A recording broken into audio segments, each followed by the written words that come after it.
Saya sudah muak dengan kinerja Anda. Anda saya pecat. Keluar dari sini sekarang. Laras mengira hidupnya sudah sempurna sampai 1 menit keterlambatan mengubah segalanya. Dari seorang karyawan yang ia pecat, terbongkarlah rahasia besar tentang masa lalu yang selama ini terkubur rapat. Namun ketika kebenaran akhirnya terungkap, masihkah ia sanggup menerima kenyataan bahwa pria yang ia usir itu adalah ayah kandungnya sendiri? Dan apakah masih ada waktu untuk memperbaiki semuanya sebelum semuanya terlambat? Sahabat semuanya, sebelum kita lanjutkan cerita ini, mari tuliskan di komentar dari mana saja sahabat menonton cerita ini. Semoga yang subscribe kami doakan dimudahkan segala urusannya, dilapangkan rezekinya, disehatkan badannya, dan dikabulkan segala hajatnya. Amin ya robbal alamin. Mari kita lanjut ceritanya. Lara selalu memulai pagi dengan cara yang sama. Bangun pukul 5. Mandi air hangat selama 7 menit. Memilih pakaian dalam waktu 3 menit. Lalu sarapan sambil menandai agenda hari itu. Semuanya telah diatur sedemikian rupa sehingga tidak ada celah untuk kekacauan sekecil apapun. Ketepatan waktu baginya bukan hanya kebiasaan, tetapi prinsip hidup yang tak bisa diganggu-gugat. Orang boleh menganggap itu berlebihan. Tetapi bagi Laras, disiplin adalah alasan mengapa hidupnya bisa tetap terkontrol di tengah dunia yang penuh ketidakpastian. Pagi itu tidak berbeda. Ia berdiri di depan cermin besar di kamarnya, merapikan rambut hitam panjang yang berkilau rapi. Di meja riasnya ada sederet catatan kecil berisi daftar pekerjaan. Presentasi di kantor pukul, rapat klien pukul 10. Lalu sore hari menghadiri seminar bisnis. Semua tersusun rapi seperti barisan angka di jam digital miliknya. Sambil menyemprotkan parfum ke pergelangan tangan, ia melirik jam dinding. Pukul 6.29 tepat 1 menit sebelum Pak Dharma biasanya memarkir mobil di depan pintu. Sopir tua itu bekerja dengannya selama bertahun-tahun. Dan sejauh yang ia tahu, pria itu selalu datang tepat waktu. Tidak pernah lebih cepat, tidak pernah terlambat. Laras keluar dari pintu rumah dengan tas kerja di tangan. Langkahnya cepat dan teratur. Namun, tak ada mobil hitam yang seharusnya sudah menunggu di depan. Halaman rumah yang biasanya hidup oleh suara mesin, kini terasa sepi. Udara pagi yang dingin menggoreskan sedikit ketidaknyamanan di pundaknya. Ia menatap jam di ponsel. Pukul 6.30 detik. Dahi Laras mengerut. Wajahnya berubah dari tenang menjadi tegang. Bagi sebagian orang, 1 menit bukan apa-apa. Namun bagi Laras, 1 menit bisa berarti terlambat membuka peluang, menunda pekerjaan penting, atau merusak reputasi profesionalnya. Ia berdiri dengan tangan terlipat, menunggu sambil menghitung setiap detik dalam kepalanya. Baru pada pukul 6.31 lewat beberapa detik, suara mesin mobil terdengar mendekat. Mobil berhenti di depannya, dan Pak Dharma turun tergesa-gesa. Pria itu tampak terengah. Sapu tangan memegangi sisi mobil seolah menahan udara dingin yang menyesakkan dada. Ketika melihat Laras, ia tersenyum kecil. Senyum yang biasanya hangat, tetapi pagi itu tampak goyah. "Maaf Bu Laras, saya Pak Dharma," potong Laras cepat nadanya dingin. "Bapak terlambat." Pak Dharma menunduk. Seperti seseorang yang tahu bahwa tidak ada alasan yang cukup untuk menjelaskan kesalahannya. Setidaknya di mata Laras. "Saya bisa jelaskan, Bu. Tadi saya 1 menit. Ucap Laras keras, menekankan kata-katanya dengan sorot mata tajam. "Bapak terlambat 1 menit. Ini bukan hal sepele bagi saya." Pak Dharma menggigit bibirnya, tampak hendak mengucapkan sesuatu. Namun kata-kata itu menguap begitu saja di udara. Ia menghela napas pelan, seperti sedang menyusun kalimat yang sebenarnya sudah lama ingin ia sampaikan. Tatapannya melirik sesaat ke arah tanah, lalu kembali pada Laras. Seolah meminta sedikit ruang untuk bicara. "Bu, saya tidak ingin mendengar alasan. Tegas Laras lagi. Kali ini lebih tegas. Saya tidak bisa bekerja dengan orang yang tidak menghargai waktu. Mulai hari ini, Bapak tidak perlu mengantar saya lagi. Suara langkah burung di halaman terasa lebih keras daripada napas Pak Dharma yang tercekat. Pria tua itu mengedip pelan. Seolah ucapan itu bukan hanya keputusan kerja, tetapi hantaman yang menyentuh bagian hidup lain yang lebih dalam. Baik, Bu, jawabnya lirih. Tidak ada protes, tidak ada upaya membela diri. Hanya kalimat pendek yang terasa terlalu tenang. Untuk seseorang yang baru saja kehilangan pekerjaannya. Laras mengalihkan pandangan dari wajah keriput itu, berusaha membangun jarak emosional secepat mungkin. Ia membuka pintu mobil, hendak masuk dan pergi dengan taksi online yang sudah ia pesan dari ponsel. Namun sebelum ia masuk, ia mendengar suara pelan dari Pak Dharma. Saya minta maaf kalau saya mengecewakan. Nada suaranya berbeda. Bukan sekadar permintaan maaf pekerja pada atasannya, melainkan seperti seseorang yang memikul beban tambahan yang tidak ia sebutkan. Laras tidak membalas. Ia memilih masuk ke mobilnya sendiri, menutup pintu dan mengetik pesanan transportasi online. Dalam hatinya, keputusan itu terasa benar. Jika ia memberikan toleransi hari ini, siapa yang bisa menjamin tidak akan ada hari lain ketika keterlambatan berikutnya terjadi. Namun, suatu bagian kecil di sudut pikirannya, bagian yang jarang ia akui, bertanya pelan, kenapa tadi Pak Dharma tampak goyah? Ia mengacuhkannya, tidak berguna memikirkan hal yang tidak relevan. Di sisi lain halaman, Pak Dharma berdiri tidak bergerak. Tangannya bergetar halus saat ia merapikan kemeja lusuhnya. Tatapannya mengikuti mobil Laras yang perlahan menjauh. Seperti seseorang yang sedang melepas sesuatu yang lebih penting daripada sekadar pekerjaan. Ia memegang dadanya sebentar, menyandarkan tubuh ke mobil sambil menarik napas panjang. Ada emosi yang jelas berusaha ia tekan. Sesuatu yang tidak ia izinkan keluar. Saat mobil Laras hilang dari pandangan, ia akhirnya mengumpulkan tenaga untuk masuk kembali ke mobil. Tangannya sempat berhenti di setir, menggenggamnya kuat-kuat. Bibirnya bergerak, namun tidak ada suara yang keluar. Sebentar saja, hanya sekejap, wajahnya tampak kosong. Seperti seseorang yang baru saja kehilangan kesempatan terakhir untuk sesuatu yang tidak pernah ia katakan. Di dalam mobil lain yang melaju menuju kantor, Laras menatap keluar jendela dengan pikiran penuh jadwal dan pekerjaan. Ia merasa puas telah menegakkan disiplin. Dalam pikirannya, tegas bukan berarti kejam. Ia hanya menjalankan standar yang ia terapkan pada dirinya sendiri. Namun, beberapa menit kemudian, saat mobil berhenti di lampu merah, matanya tanpa sengaja melihat bayangan sopir tua itu di benaknya. Cara Pak Dharma menunduk. Cara ia tanpa ingin bicara, namun menelan kata-katanya dan sorot matanya yang entah kenapa seperti menahan sesuatu yang berat. Laras menggeleng pelan mengusir bayangan itu. Tidak penting, gumamnya. Tetapi ada sesuatu yang berbeda. Biasanya ia tidak pernah menengok ke belakang setelah mengambil keputusan. Namun hari itu rasa puas itu tidak benar-benar penuh.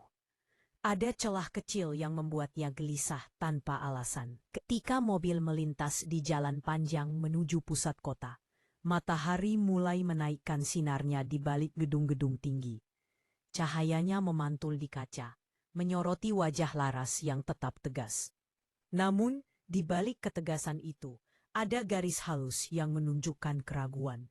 Meski ia sendiri tidak mau mengakuinya, kehidupannya mungkin masih berjalan seperti biasa, rapi, teratur, dan stabil. Tetapi ia tidak tahu bahwa satu keputusan kecil pagi itu akan membuka pintu yang selama ini terkunci rapat.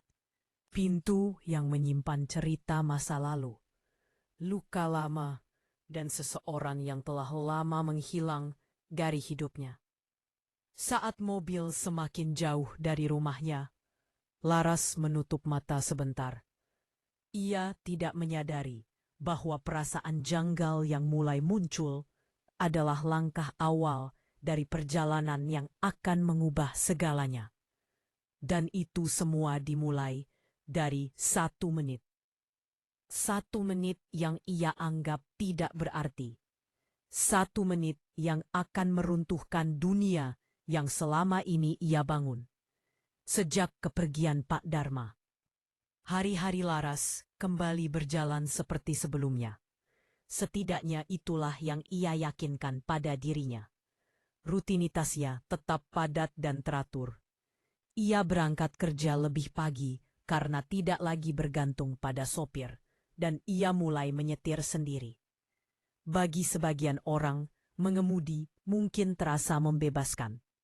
Tapi bagi Laras, itu hanya tambahan pekerjaan yang menguras waktu dan energi. Tetap saja ia memilih tidak mempekerjakan sopir baru. Ia mengatakan pada dirinya bahwa ia sedang mencari yang lebih profesional.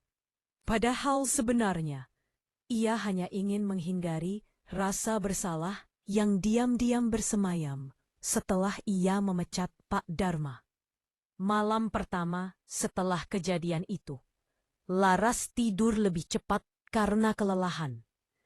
Namun tidur itu tidak membawa ketenangan seperti biasanya. Ia mulai bermimpi. Mimpi yang tidak ia kenali, tapi terasa sangat nyata. Seolah berasal dari lubuk hatinya yang paling dalam. Dalam mimpinya, ia melihat dirinya kecil berdiri di halaman yang luas, dengan rumput hijau yang tidak rata. Ada pohon besar di ujung halaman dan ayunan tua yang bergerak pelan ditiup angin. Di antara bayangan pohon itu, ada sosok pria dewasa berdiri. Tubuhnya tinggi dan kokoh, tetapi wajahnya tidak jelas. Setiap ia mencoba mendekat, sosok itu selalu mundur, seperti sengaja menjauh. Suara-suara pelan memenuhi mimpi itu. Raungan angin, derap langkah kecil, dan suara berat seorang pria yang memanggil namanya. Namun namanya terdengar berbeda, seperti versi masa kecil yang sudah lama ia lupakan. Rasini Laras dalam mimpi mengulurkan tangan, tetapi ujung jarinya tidak pernah mencapai sosok itu. Setiap langkah yang ia ambil membuat bayangan itu semakin kabur. Dan sebelum ia sempat bertanya siapa pria itu, Laras terbangun dengan napas terengah dan keringat dingin membasahi pelipisnya. Ia menatap langit-langit kamar. Dalam gelap pukul 12 lanjut tidur, gumamnya pada diri sendiri. Namun matanya tetap terbuka cukup lama sebelum akhirnya terpejam kembali. Keesokan paginya, rasa aneh itu belum hilang. Laras menyetir menuju kantor sambil berusaha memfokuskan pikiran pada presentasi penting yang menunggunya. Namun ketika mobilnya melewati sebuah jalan dekat pusat kota, matanya terpaku pada sebuah gerbang besi tinggi di sisi kiri jalan. Gerbang itu mengarah ke sebuah bangunan tua dengan papan nama pudar, Panti Asuhan Bintang Harapan. Tanpa alasan jelas, dadanya mengencang, nafasnya tersengal sejenak. Bukan sesak yang berlebihan, tapi cukup untuk membuat kedua tangannya sedikit bergetar di setir. Ia tidak pernah memasuki panti asuhan manapun dalam hidupnya. Setidaknya begitu yang ia percaya. Namun melihat gerbang itu, ada rasa aneh yang menyelinap. Seperti sesuatu dalam dirinya mengenali tempat itu. Meski pikirannya tidak tahu dari mana, ia memutar kepala beberapa kali seakan mencari penjelasan logis. "Kenapa tiba-tiba panik?" bisiknya. Lampu hijau menyala membuat mobil di belakangnya membunyikan klakson pelan. Laras tersadar dan kembali menyetir. Namun gerbang itu tertinggal di kepalanya menandai sesuatu yang tidak ia pahami. Siang harinya, Laras bertemu Intan, rekan kerjanya. Wanita itu dikenal cerewet, suka bergosip, dan peduli pada hal-hal kecil yang sering orang abaikan. Dari cara Intan memandangi Laras saat makan siang bersama, Laras tahu bahwa temannya itu sudah memperhatikan perubahan kecil pada dirinya. "Kamu kelihatan capek," Quote, kata Intan sambil menggigit saladnya. Bukan capek biasa, tapi kayak tertekan atau lagi banyak pikiran. Laras mendengus pelan. Aku cuma kerja terlalu keras. Kerja terlalu keras itu sudah jadi hobi kamu, sahut Intan sambil tertawa. Tapi yang ini beda. Dari tadi kamu bengong. Laras hendak membalas, tapi kata-kata itu terhenti saat ia mengingat mimpi semalam. Dan perasaan aneh saat melewati panti asuhan tadi.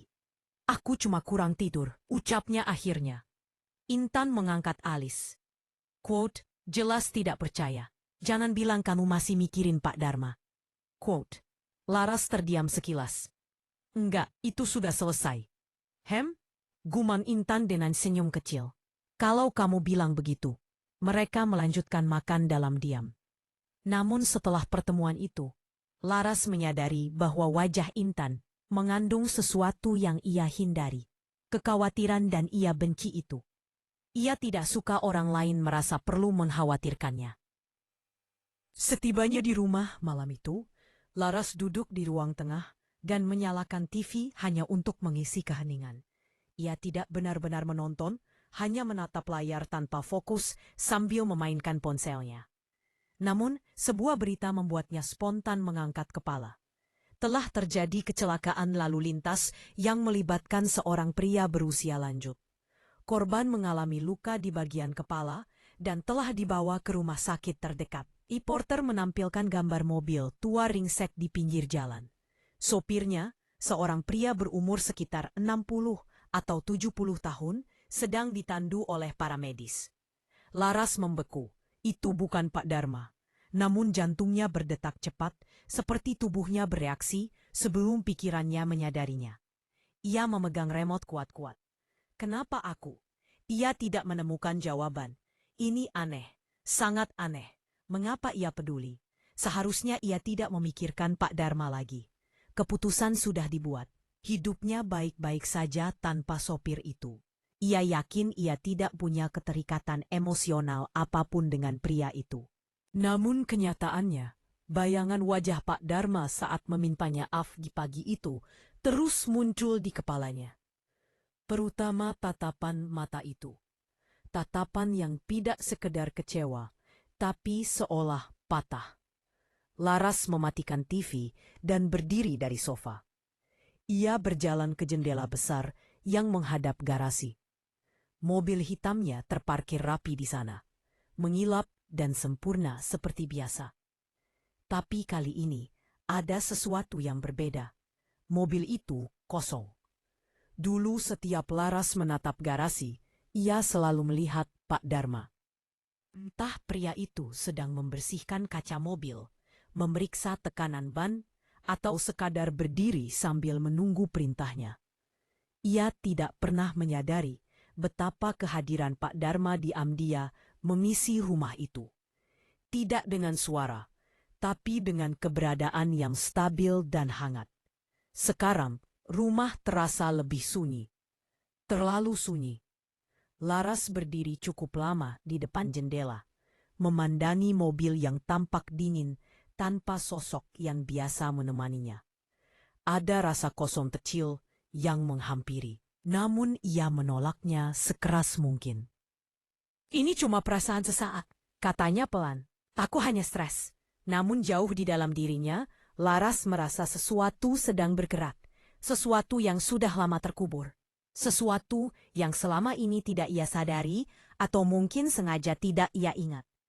Suara jarum jam dinding terdengar jelas dalam kesunyian rumah. Bergetak pelan namun teratur. Setiap detik yang berlalu membuat Laras semakin sadar bahwa kearifannya terhadap waktu dan ketepatan tidak pernah benar-benar melindunginya dari hal lain. Hal-hal yang datang dari masa lalu. Ketika akhirnya ia memadamkan lampu dan menuju kamarnya, rasa gelisah itu masih tertinggal. Malam itu ia tidur tanpa mimpi, atau mungkin ia lupa apa yang ia impikan. Namun satu hal pasti, ada bayangan lama yang perlahan mulai muncul kembali, memaksa Laras untuk mengingat sesuatu yang selama ini tidak pernah ia akui sebagai bagian dari dirinya. Bab ini berakhir dengan Laras berdiri di depan jendela, menatap mobil kosong itu, dan menyadari bahwa rumahnya tidak pernah terasa setengah sepi ini sebelumnya. Sejak mimpi-mimpi aneh dan rasa gelisah yang menempel seperti bayangan, kesempurnaan yang selama ini Laras bangun mulai retak perlahan. Ia tidak menyadarinya di awal. Retakan kecil seringkali tampak sepele. Namun lama-kelamaan, keretakan itu mulai mengganggu ritme hidupnya yang selama ini berjalan sempurna seperti mesin. Pagi itu, Laras tiba di kantor dengan wajah yang terlihat lebih pucat dari biasanya. Kantornya, sebuah ruangan kaca yang menghadap gedung-gedung tinggi biasanya membuatnya bersemangat.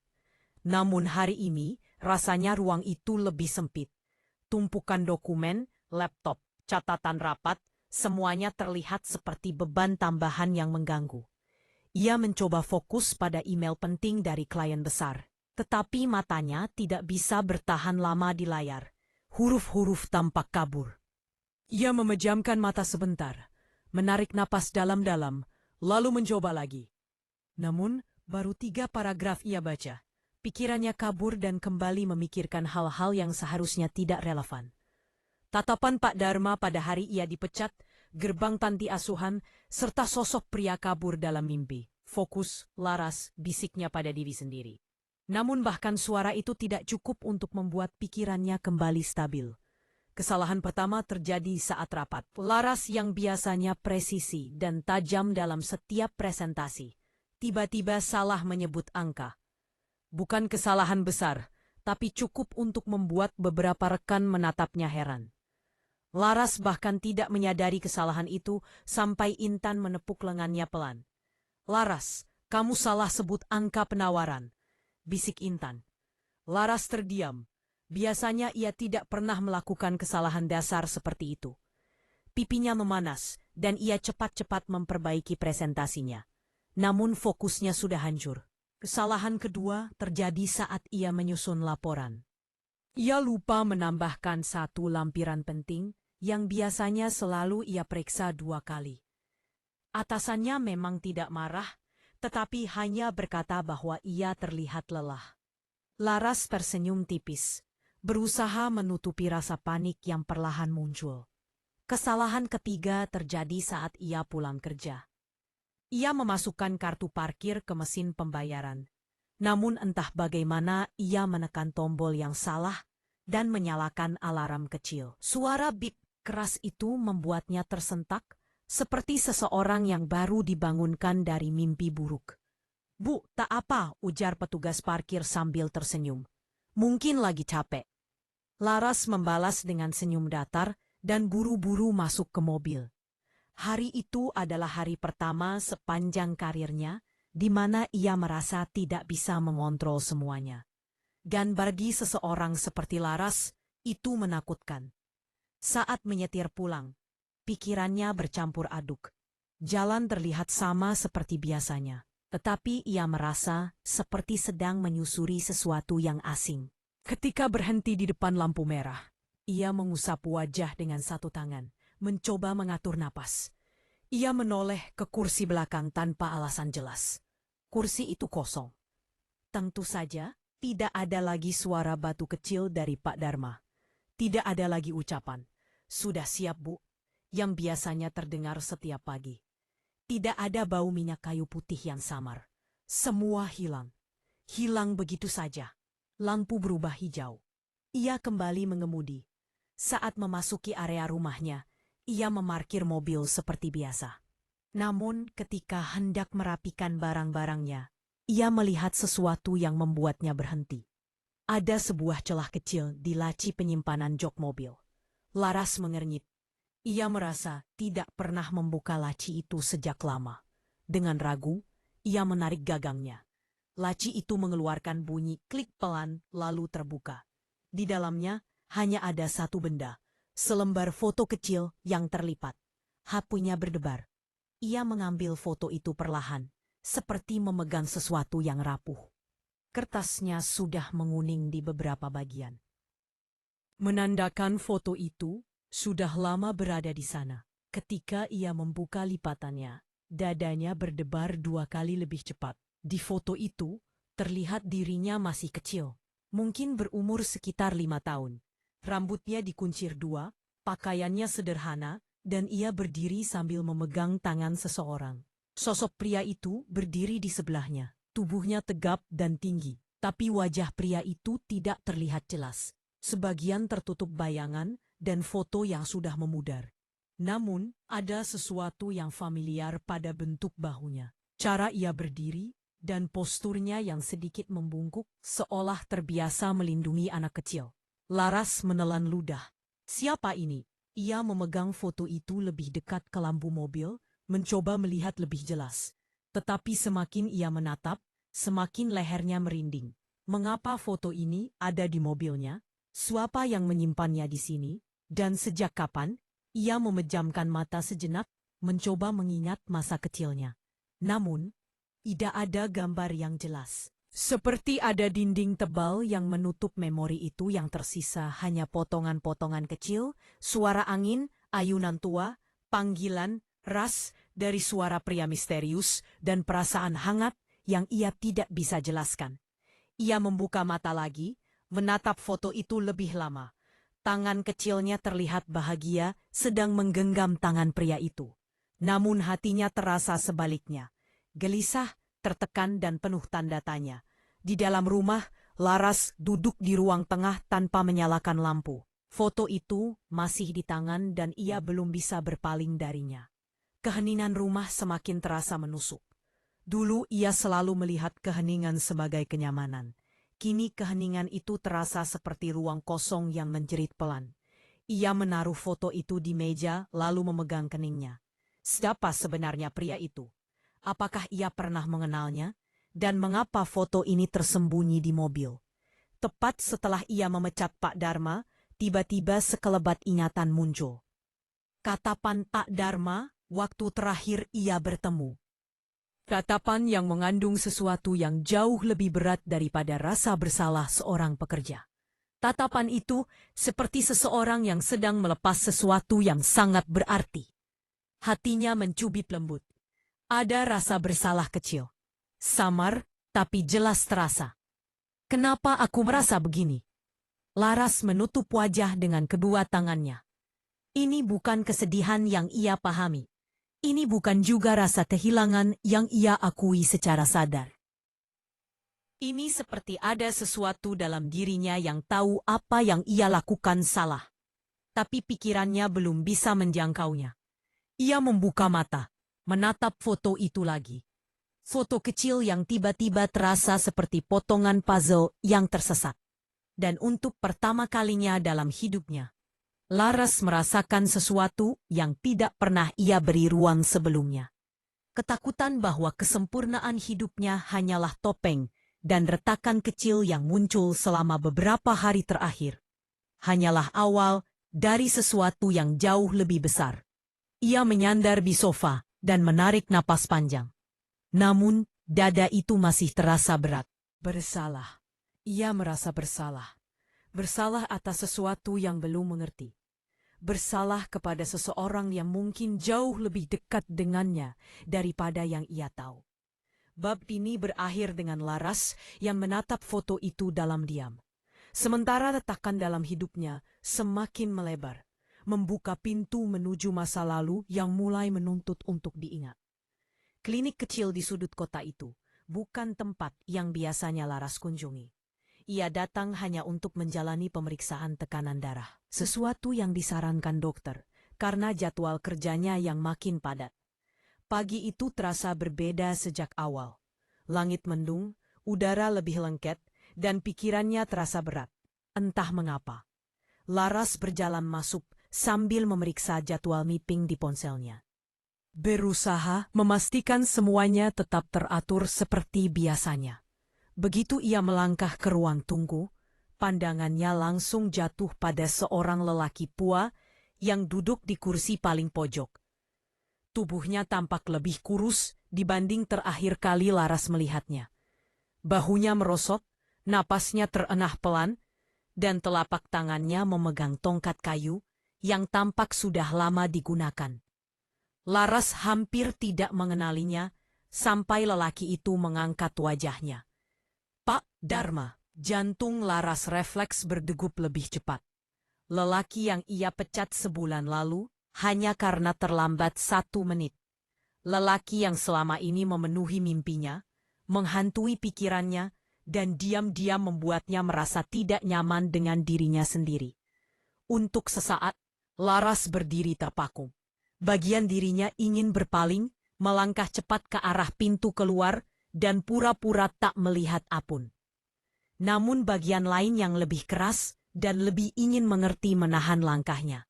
Pak Dharma tampak terkejut begitu menyadari sosok Laras berdiri tepat di hadapannya. Ia mencoba berdiri. Mungkin masih terbiasa menghormati sang majikan meski tak lagi bekerja untuknya. Tapi tubuhnya jelas tidak kuat.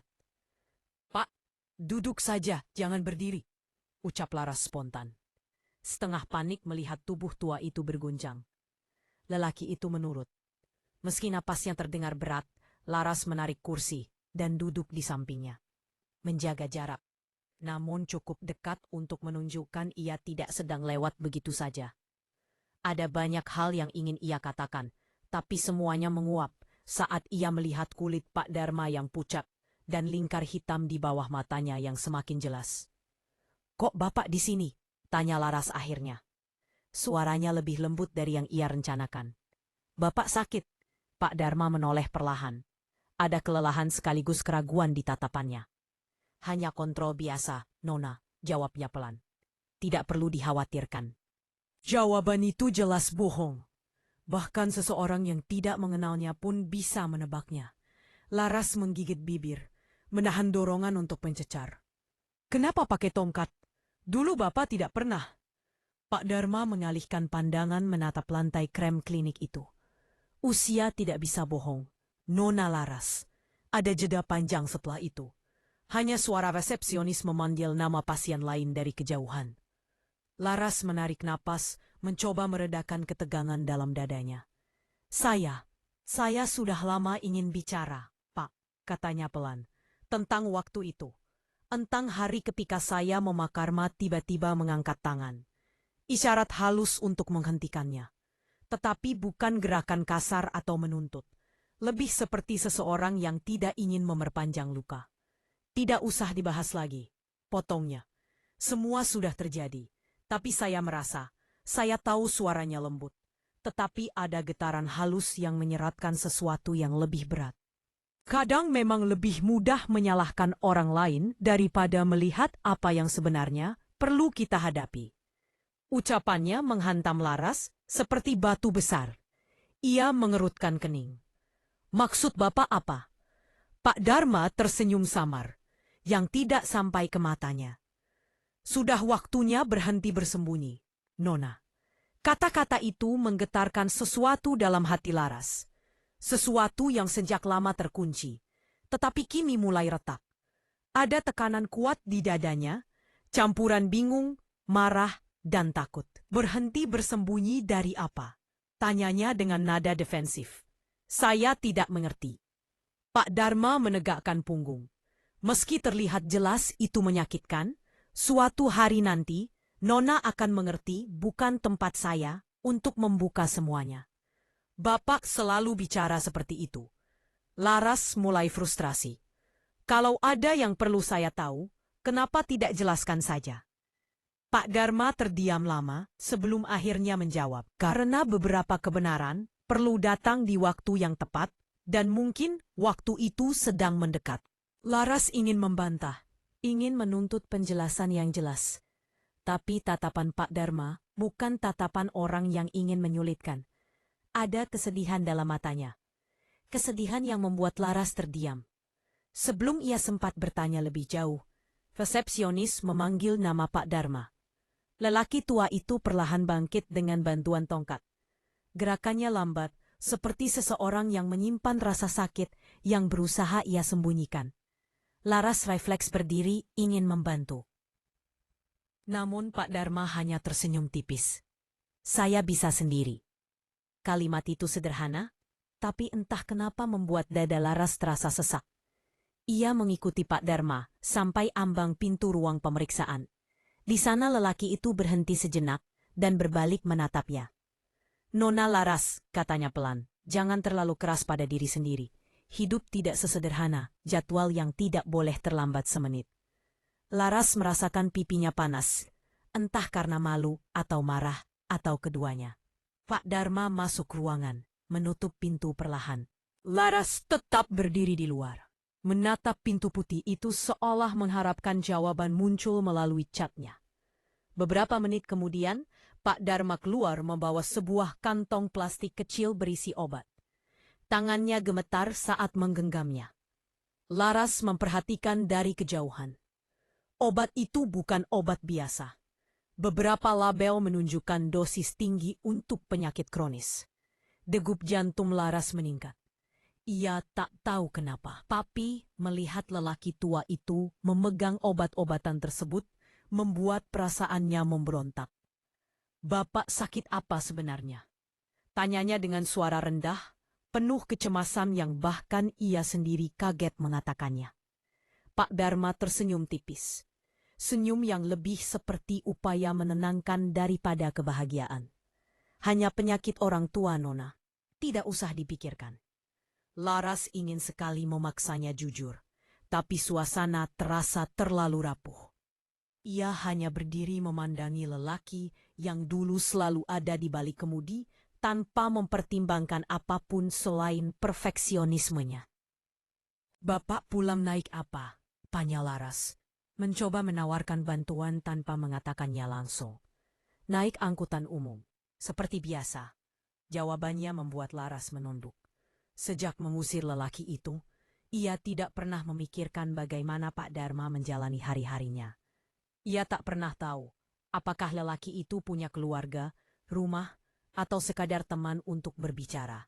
"Pak, kalau Bapak butuh bantuan, tidak perlu, Nona. Terima kasih." Nada itu halus tetapi tertutup. Seperti pintu yang ditutup dengan sopan. Pak Dharma melangkah keluar dari klinik dengan langkah kecil. Tongkatnya menekan lantai setiap beberapa detik.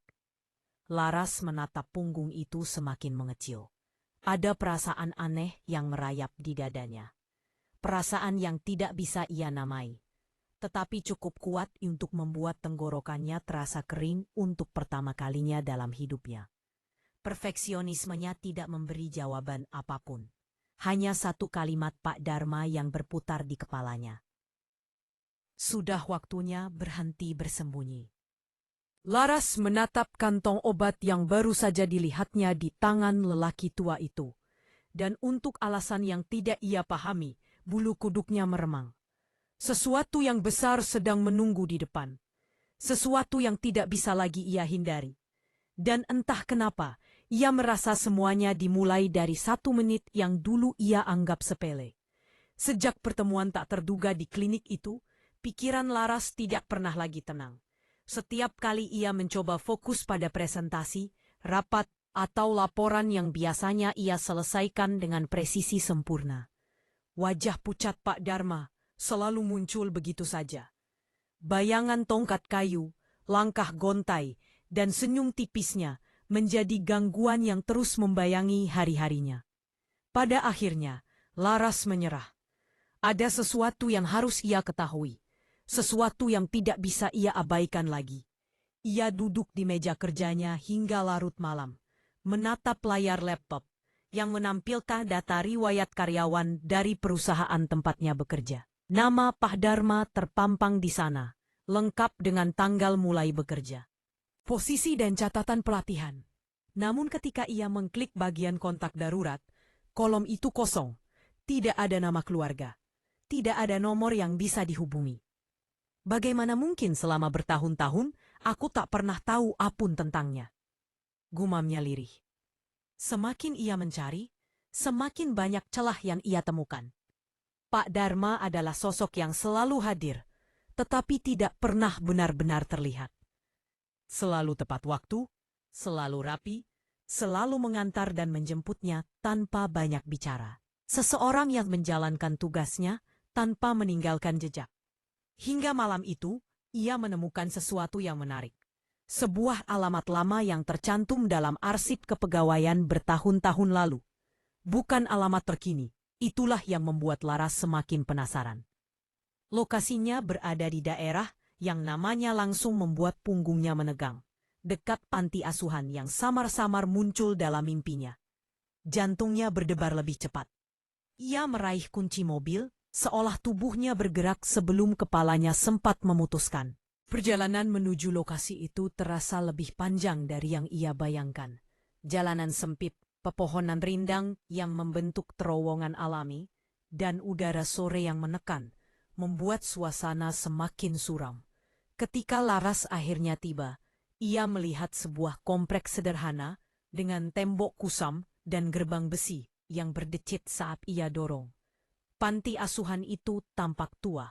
Dindingnya menunjukkan warna yang memudar. Halaman dipenuhi daun kering, dan ayunan kecil di sudut terlihat bergoyang pelan tertiup angin. Seorang wanita sepuh yang mengenakan kerudung pastel keluar dari pintu utama. Wajahnya lembut namun menyimpan kelelahan. "Ada yang bisa saya bantu, Nak?" Laras menelan ludah sebelum menjawab. "Saya sedang mencari informasi tentang seorang pria bernama Pak Dharma. Beliau pernah tinggal di sekitar sini, mungkin 2 atau 3 dekade lalu." Wanita itu mengerutkan kening sejenak, mencoba mengingat. "Dharma, Dharma," kumamnya pelan. "Oh, mungkin Pak Dharma yang dulu sering mengantar bantuan. Yang suka membawa beras, selimut, dan mainan bekas." Laras mengangguk. Meski ia tidak tahu pasti, wanita itu tersenyum samar. "Ya, saya ingat beliau orangnya baik. Selalu datang dengan senyum sopan. Seringkali dia tidak mau masuk karena katanya tidak ingin merepotkan. Boleh saya tahu apakah beliau punya hubungan dengan panti ini?" tanya Laras. Suaranya terasa lebih pelan dari biasanya. Wanita itu sedikit terdiam. Matanya menerawang, seolah menelusuri arsip kenangan yang sudah kabur. "Bukan pengasuh, bukan pula donatur tetap. Tapi ada satu hal yang saya ingat jelas." Napas Laras tertahan tanpa sadar. "Bertahun-tahun lalu," lanjut wanita itu, "dia pernah datang dalam keadaan bingung dan gelisah, membawa seorang bayi perempuan yang masih merah." Laras membeku.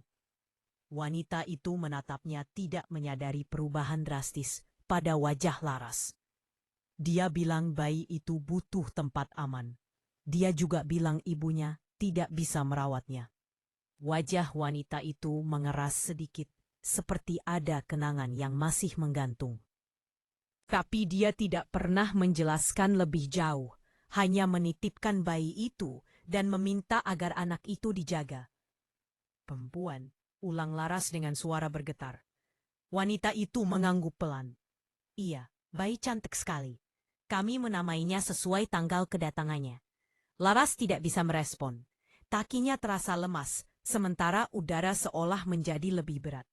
Wanita itu melanjutkan. "Setelah itu, Pak Dharma sering sekali mampir.